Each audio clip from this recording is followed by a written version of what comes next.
ધોરણ 10 વિષય ગણિત આંકડાશાસ્ત્ર। આ આંકડાશાસ્ત્રમાં આપણે અગાઉ 2 વિડીયો બનાવ્યા અને 2 વિડીયોની અંદર 6 દાખલા આપણે લીધા હતા। હવે આ 7મો એક પ્રશ્ન છે, એનું સોલ્યુશન કરીએ। હવે જો અહીંયા આપેલું છે કે જો x બાર માઇનસ z બરાબર 3 અને x બાર વત્તા z બરાબર 45 તો m બરાબર ખાલી જગ્યા। એટલે એનો અર્થ એ થયો કે x બાર એટલે મધ્યક અને બહુલકની નો તફાવત 3 હોય અને મધ્યક અને બહુલકનો સરવાળો 45 હોય તો મધ્યસ્થ કેટલો થાય। તો આપણે પેલું જ સૂત્રનો ઉપયોગ કરવાનો આપણે, બરાબર। આંતર સંબંધ ધરાવતું મધ્યક, મધ્યસ્થ અને બહુલકનું આંતર સંબંધ ધરાવતું સૂત્ર z = 3m - 2x બાર, આ સૂત્રનો જ ઉપયોગ કરવાનો, બરાબર। હવે એનો ઉપયોગ કરીને અહીંયા મૂકવાનું છે। આપણે જોઈ લઈએ પહેલાં અહીંયા જે વસ્તુ આપેલી છે તે x બાર માઇનસ z બરાબર 3 અને x બાર વત્તા z બરાબર 45, બરાબર।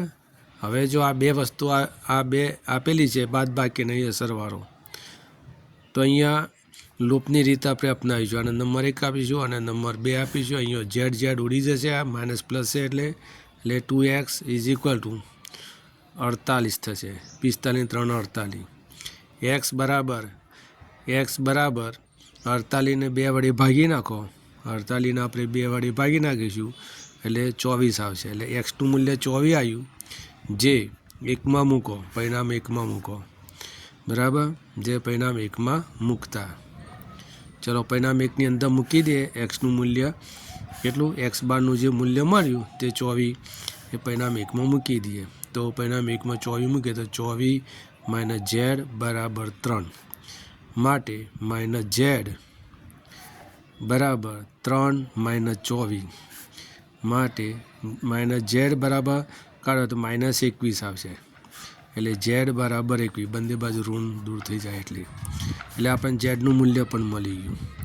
અહીંયા x બારનું મૂલ્ય મળ્યું, અહીંયા zનું મૂલ્ય મળ્યું। ફરીથી અહીંયા આપણે વસ્તુ આપી હતી x બાર માઇનસ z બરાબર 3 અને x બાર વત્તા z બરાબર 45, એ બંને લઈ લઈએ। x બાર માઇનસ z બરાબર 3, x બાર વત્તા z બરાબર 45, પરિણામ 1 ને પરિણામ 2 એમાં લોપની રીત અપનાવીએ તો z ઉડી જશે, આ પ્લસ છે આ માઇનસ છે એટલે, અને x બંનેનો સરવાળો કરીએ તો 2x બાર, આ બંનેનો સરવાળો 48, 2 વડે ભાગી નાખીએ તો 24 એટલે x બારનું મૂલ્ય 24 આવ્યું। આ 24 છે પરિણામ 1માં મૂકી દઈએ તો x બારની જગ્યાએ 24 - z બરાબર 3 માટે માઇનસ z બરાબર 3 × 3 અને આ 24 છે, આ બાજુ લઈ જઈએ તો -24 માટે માઇનસ z બરાબર -21 એટલે z બરાબર 21।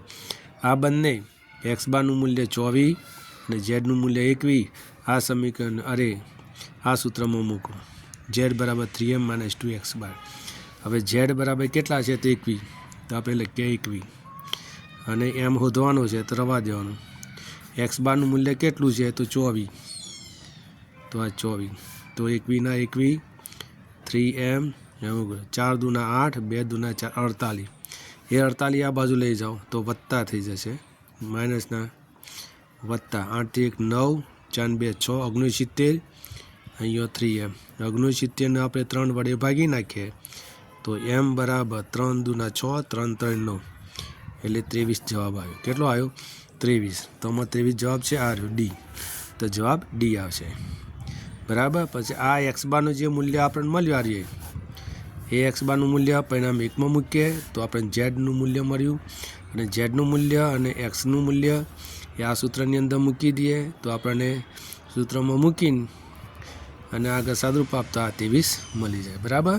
તો આ રીતનો એક દાખલો આ પૂર્ણ થઈ ગયો। આ રીતનો પણ પરીક્ષામાં પૂછાયેલો છે માર્ચ 2013માં, તો અહીંયા લૂપની રીત અપનાવવી પડે, બરાબર। હવે એના પછીનો નેક્સ્ટ 8મો પ્રશ્ન, નીચે આપેલ માહિતીના અવલોકનોનો મધ્યસ્થ શોધો। હવે નીચે આપણે માહિતી આપેલી છે બરાબર, એ જુલાઈ 14માં પૂછાયો છે. 5 છે, 7 છે, 6, 9, 8, 17 ને 4 છે. મધ્યસ્થ શોધવો હોય કોઈપણ માહિતીનું, આ અવર્ગીકૃત માહિતી છે, એ અવર્ગીકૃત માહિતીનું મધ્ય શોધવું હોય તો પહેલાં એને ચડતા ક્રમમાં ગોઠવવાના બરાબર. એટલે નાનાથી મોટી રકમ પહેલી કઈ છે તો 4, નાની રકમ 4 છે.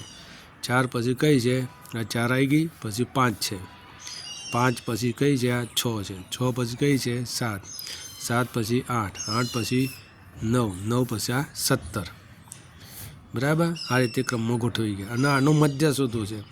મધ્યસ્થનો અર્થ એટલે જે અવલોકન આપણને આપેલા હોય એમાં બિલકુલ વચ્ચે આવતું અવલોકન એ માહિતીનું મધ્યસ્થ થઈ જાય. તો વચ્ચે કયું આવે છે, આ 3 અને આ 3, વચ્ચે કોણ આવ્યું 7, તો એનો મધ્યસ્થ. તો મધ્યસ્થ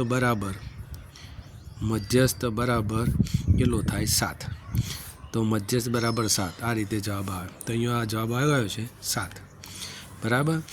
હવે તમને એમ થાય આ એકી સંખ્યા 1, 2, 3, 4, 5, 6, 7 છે, એટલે એનની કિંમત 7 છે, એનની કિંમત 7 છે. તો એકી સંખ્યાની અંદર મધ્યસ્થની અંદર એક જ રકમ આવે, આમ મિડલમાં વચ્ચે એક જ રકમ. પણ બેકી સંખ્યામાં દાખલા તરીકે બીજું એક ઉદાહરણ લઈએ. આ જ ઉદાહરણ 4, 5, 6, 7, 8, 9, 17 અને અહીંયા 19. તો ચલો આ બીજું એક ઉદાહરણ લઉં છું. હવે આવો દાખલો પૂછાયો હોય તો શું થાય, એમાં જો એનની કિંમત કેટલી છે તો 8 છે. 1, 2, 3, 4, 5, 6, 7, 8 છે. તો આવા વખતે મિડલમાં કેટલી રકમ આવે, 2 રકમ આવે. જુઓ મિડલમાં આ 3, વચ્ચે રકમ કેટલી આવી 2, આ 2 આવી. તો મધ્ય શોધો હોય તો 2નો સરવાળો કરી 2 વડે ભાગી નાખવાના. 7 દુ 14 ને 15 ભાગ્યા 2 એટલે 7.5 આવે. કેટલો આવે 7.5 આવે. એકી સંખ્યામાં તો એક જ મિડલમાં રકમ આવશે મધ્યમાં, એ એનો મધ્યસ્થ છે. જો બેકી સંખ્યામાં હોય તો 2 સંખ્યા મિડલમાં આવશે બરાબર. તો આવી 2 સંખ્યા આવતી હોય મિડલમાં તો એને એ 2નો સરવાળો કરી નાખવાનો, જે મિડલમાં આવતી હોય તેનો, અને 2 વડે ભાગી નાખવાના, એની સરાશ લઈ લેવાની. એટલે આ રીતે મધ્યસ્થ શોધી શકાય. હવે આપણે એના પછીનો એક દાખલો લઈ લઈએ. એ જુલાઈ 13માં પૂછાયેલો છે. કોઈ માહિતી માટે જો સિગ્મા એફઆઈ એક્સઆઈ 75 અને સિગ્મા એફઆઈ બરાબર 12 હોય તો એક્સ બાર બરાબર કેટલું. તો આપણે સાદું સૂત્ર છે x bar is equal to sigma f i એક્સઆઈના છેદમાં સિગ્મા એફઆઈ બરાબર. ચલો સિગ્મા એફઆઈ એક્સઆઈ કેટલો છે તો 75, આ 75 અને નીચે કેટલા છે તો સિગ્મા એફઆઈ 12 બરાબર. એટલે હવે 75ને આપણે 12 વડે ભાગવા પડે. અથવા છેદ ઉડાડો, 3 ઉડે, 25 તરી 75, 25 તરી 75 અને 4 તરી 12, 25 તરી 75 અને 4 તરી 12, 3 3 ઉડી ગયા. 25 ને 4 વડે ભાગો, આ 25 છે એને કેટલા વડે ભાગો 4 વડે ભાગો. તો 25 ને 4 વડે ભાગ્યા તો આ 25 છે, અને 4 વડે ભાગો 6 ચોક 24, 1 વધ્યો, ભાગના ચાલે 0, 4 એકા 4 રે, 4 દુના 8, 4 દુના 8, 2 વધ્યા, 4 પંચાને 20 એટલે 6.25. તો આ જવાબ આવે 6.25. એટલે 25 ભાગ્યા 4 કરો એટલે 6.25 આવે બરાબર. તો આ રીતનો એક દાખલો છે. અને આ રીતનો એક આગળ પણ બોર્ડમાં પૂછાઈ ગયો, આ રીતનો દાખલો એક બરાબર. આ રહ્યો જૂન 2024માં પૂછાઈ ગયો. ત્યાં 144 આપ્યા હતા અને 50 આપ્યા હતા, અને દાખલો ગણ્યો હતો. અને એના જેવો જુલાઈ 13માં અહીંયા આ પૂછાયો છે.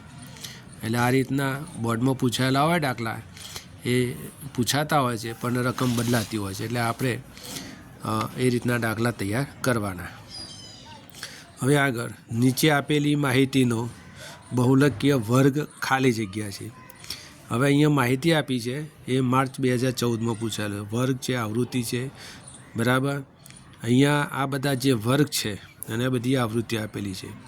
હવે બહુલકીય વર્ગ હોતો હોય તો સૌથી મોટી વર્ગીકૃત માહિતીમાં બહુલકીય વર્ગ શોધવો હોય તો જે આવૃત્તિ આપી છે એમાં સૌથી મોટી આવૃત્તિ પકડી લેવાની. તો સૌથી મોટી આવૃત્તિ કઈ છે 17. આમાં 13 છે, 15 છે, 7 છે, 10 છે, આ 17 છે, આ સૌથી મોટી આવૃત્તિ. તો સૌથી મોટી આવૃત્તિનો જે વર્ગ છે આ એ બહુલકીય વર્ગ કહેવાય. એટલે કહેલું છે 30 અને 40, એટલે સીધો જવાબ આવે 30 અને 40. બરાબર. ઓકે. આ રીતે પાછા ફરીથી બીજો વિડીયો